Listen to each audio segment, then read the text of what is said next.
Olá, bem-vindo ao devocional Mulher Cristã em Missão da Primeira Igreja Batista de Manaus, 120 anos, fazendo discípulos de Cristo. Senhor, nós somos agradecidos a Ti por Teu amor tão grande conosco. Sabemos, ó Deus, que é o motivo de não sermos consumidos.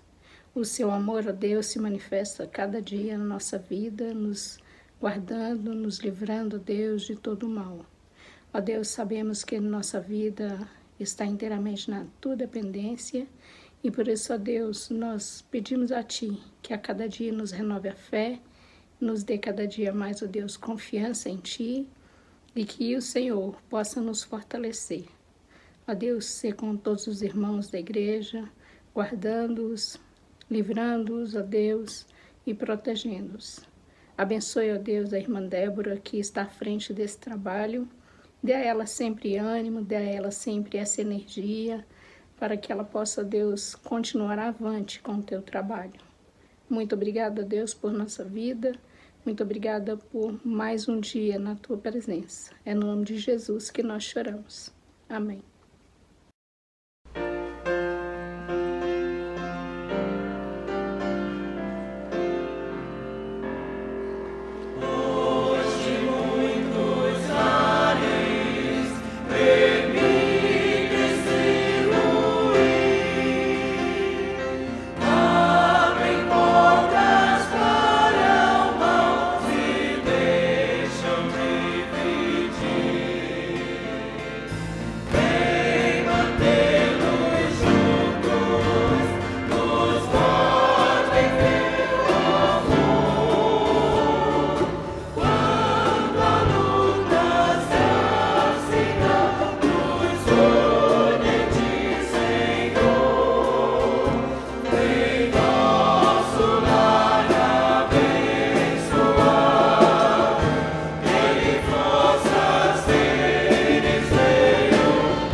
Que a graça e a paz estejam com todos vocês.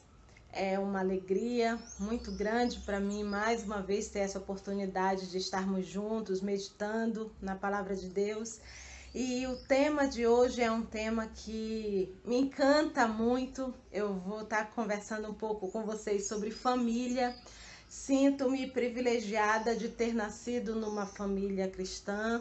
E para mim, então, tá falando um pouco a respeito de família à luz da Bíblia é algo que alegra muito meu coração. Primeiramente, eu queria que nós pensássemos um pouco a respeito da responsabilidade que nós temos enquanto família e que nós pensássemos também em relação a algumas passagens bíblicas que nos mostram o quanto a família é importante para Deus. Nós vamos ver alguns exemplos de Jesus valorizando a família, mas também que nós possamos fazer um paralelo em relação à nossa salvação. Em Romanos 14:12, o apóstolo Paulo nos diz de uma forma muito clara que cada um de nós dará conta de si mesmo a Deus. Então não é pelo fato de a gente estar numa família que busca as coisas do Senhor, numa família que procura crescer espiritualmente, que nós estamos certos da nossa salvação, se não partir de uma decisão nossa, de uma decisão pessoal. Eu e você precisamos decidir a nossa vida espiritual, precisamos decidir o quanto nós queremos seguir ou não a Deus, aos princípios de Deus, e a tomar essa decisão de reconhecer Deus como o Salvador das nossas vidas. Então, a família, ela acaba se tornando algo importante, algo relevante para nos auxiliar no crescimento espiritual. E não, ela não pode ser o resultado da nossa salvação. Salvação é algo pessoal. E nós vemos então algumas passagens bíblicas que falam um pouco a respeito desse cuidado de Deus com as famílias. Começando lá com os patriarcas, a gente percebe o cuidado de Deus, por exemplo, com a família de Noé. A Bíblia não relata a respeito de quem era a esposa, ou quem eram os filhos, ou como eles se comportavam. Mas a Bíblia fala a respeito de Noé, que Noé tinha a sua integridade. Então, por meio da integridade de Noé, em Gênesis 6, 17 e 18, a gente vê Deus estabelecendo um pacto e dizendo que entraria na arca ele, os filhos, a mulher e as mulheres dos filhos. Então, daí nós percebemos o cuidado que Deus estava tendo com a família de Noé. Subentende-se que pelo fato de ele ser um homem íntegro, um homem que confiava em Deus, que acreditava em Deus e que fez todo o trabalho da construção da arca, a gente entende que a família também era uma família que procurava os mesmos princípios. Uma outra passagem que nós vemos está lá em Gênesis 12:3, quando o Senhor fala para Abraão, para ele sair da terra, sair da parentela e ir para uma terra desconhecida, mas que o Senhor ia mostrar para ele. E ali então, Deus coloca que vai abençoar aqueles que abençoarem a Abraão, e a partir dele serão benditas todas as famílias da terra.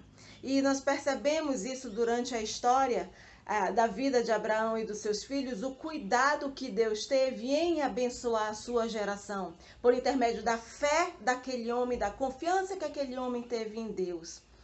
Outra passagem também, lá em Gênesis 19, de 12 a 17, é a história tão conhecida por nós que aconteceu com Ló. Quando o Senhor mandou os anjos anunciarem que Sodoma e Gomorra seriam destruídas, o que o anjo falou? Disse: olha, você, Ló, com a sua mulher, as suas filhas, inclusive os noivos das suas filhas, podem sair livres, podem sair ilesos da destruição que vai acontecer. E aí cada um teve a sua opção, os noivos não quiseram ir, e no decorrer da caminhada a gente sabe também que a mulher de Ló, ela desobedeceu ao olhar para trás aquela recomendação que o anjo do Senhor tinha dado. E então, a partir disso, nós também percebemos o cuidado que Deus teve com Ló e com a sua família. Da mesma maneira, nós observamos também no Novo Testamento algumas passagens bíblicas que nos mostram a valorização que Jesus tinha com as famílias. E eu queria destacar, então, 10 passagens bíblicas que nos demonstram isso. A primeira é quando a Bíblia fala, lá em Mateus 13:55, a respeito da família de Jesus. E a Bíblia cita o nome dos irmãos de Jesus, e nós percebemos também Tiago como irmão de Jesus, que depois se tornou um grande líder cristão junto com Pedro, junto com Paulo. Também na festa de casamento das bodas de Caná, em João 2, de 1 a 11, nós observamos o cuidado de Jesus com aquele casamento, com aquela cerimônia. Acabou a bebida principal da festa e Jesus prontamente atendeu ali a solicitação dos noivos, da sua mãe. Outra passagem em Lucas 18, de 15 a 17, onde nós vemos o amor de Jesus pelas crianças, onde ele diz: vinde a mim todas as crianças, deixai vir a minhas crianças, porque delas é o reino dos céus. No próprio Sermão do Monte, em Mateus de 5 a 7, nós observamos alguns ensinamentos de Jesus sobre casamento, sobre adultério. Outra passagem também está lá narrada em João 9, de 1 a 9, quando Jesus cura um cego de nascença, e aí os discípulos perguntam: mestre, quem foi que pecou? Foram os pais? E prontamente Jesus responde e diz: não, os seus pais não pecaram para que ele tivesse esse tipo de deficiência, esse tipo de problema. Isso aconteceu para que a obra de Deus se manifestasse na vida dele.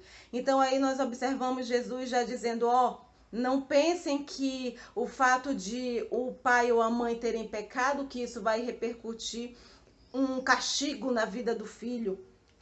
Outra passagem é em Lucas 4, de 38 a 41, onde Jesus cura a sogra de Pedro. As pessoas da casa pediram que ele fizesse alguma coisa. Então, subentende-se que ela era uma pessoa muito querida, muito amada por todos. E prontamente Jesus atendeu, foi lá e a curou, tirando aquela febre e fazendo com que ela tivesse novamente saúde para conviver com os seus. Também nós temos a ressurreição, tanto da filha de Jairo como do filho da viúva de Naim. Da filha de Jairo está em Marcos 5, de 21 a 42, e o filho da viúva de Naim, Lucas 7, de 11 a 16.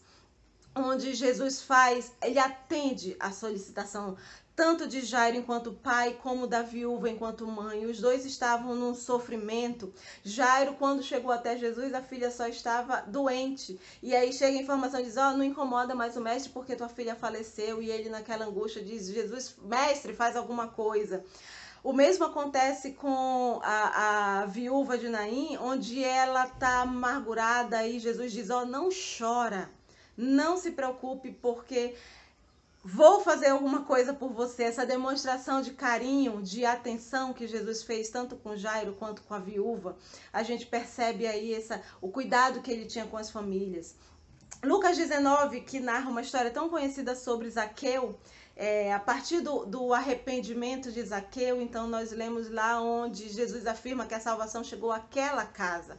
A Bíblia não explica se ele tinha esposa, se tinha filhos, mas a gente pode entender a casa ali como o lar. A partir do arrependimento de Zaqueu, toda a sua família seria abençoada. Cuidado também de Jesus lá em João 11, após a morte de Lázaro, o cuidado que ele teve com Maria e Marta. A Bíblia diz que nós devemos chorar com os que choram, e foi a atitude de Jesus ao chegar lá e ver Maria e Marta chorando pela morte do irmão. Jesus também se emocionou com aquela situação, com as circunstâncias, e também derramou lágrimas. Uma outra passagem interessante está em Lucas 12, de 13 a 34, onde dois irmãos estão disputando por herança. E eles perguntam isso de Jesus: com quem deve ficar a herança? E Jesus faz uma advertência muito interessante para a minha vida e para a sua vida. Ele diz: tende cuidado e guardai-vos de toda e qualquer avareza, porque a vida de um homem não consiste na abundância dos bens que ele possui. Quantas vezes nós temos esse tipo de problema nas nossas famílias, de estarem aí disputando bens materiais ou disputando alguma herança, algum objeto de valor? E o ensinamento de Jesus é esse: olha, a comunhão de vocês, a união de vocês é muito mais importante do que os bens. E por último, a passagem que nós vemos lá em Lucas 15, de 11 a 32, onde Jesus narra a parábola do filho pródigo. Que amor daquele pai por aquele filho, depois de tudo que o filho tinha feito, mesmo assim, o pai estava disposto a amar e ainda corrige o outro filho que tinha ficado, quando ele diz: por que está dando uma festa? Ele pegou todo o seu recurso, foi embora, e o que o pai diz? Olha, esse seu irmão estava morto e reviveu, vamos nos alegrar junto. Então, nessa parábola, a gente também vê aí Jesus ensinando a importância desse amor em família. E para concluir, eu queria que nós pensássemos um pouco a respeito dessa passagem de Natal que está chegando. As nossas famílias vão estar, em sua grande maioria, comumente nós costumamos fazer as nossas ceias em família. É comum as trocas de presentes, o carinho nessa época de final de ano.